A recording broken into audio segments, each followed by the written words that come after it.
আসসালামু আলাইকুম। আবৃত্তি করছি আমার স্বরচিত কবিতা ঈদ বৈচিত্র্য। চকচকে শার্ট, নিখুঁত কাটে গড়া ব্লেজার, আঙুলে ছুঁয়ে দেখে এক ভদ্রলোক, প্রাইস ট্যাগ উল্টে নম্র এক হাসি, গলায় অভ্যাসের আরামের ছোঁয়া। একটু দূরে দাঁড়িয়ে এক মধ্যবিত্ত, চোখে তার যোগ বিয়োগের কষায়, পকেটের গোপন সংলাপে হাঁটে সেলসম্যানের চাহনি এড়িয়ে, ঠোঁটের কোণে এক অনিশ্চিত ছোঁয়া।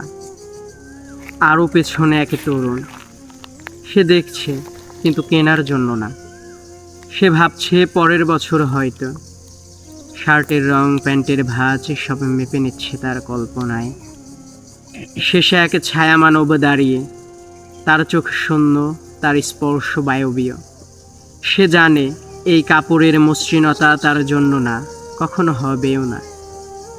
তবু বাতাসে ভাসে সুতি রেশমের গল্প, ভাঁজ ভাঙা নতুন কাপড়ের গন্ধ। পোশাক জানে কার জন্য তার ভাষা খুলে, কার জন্য সে বোবা।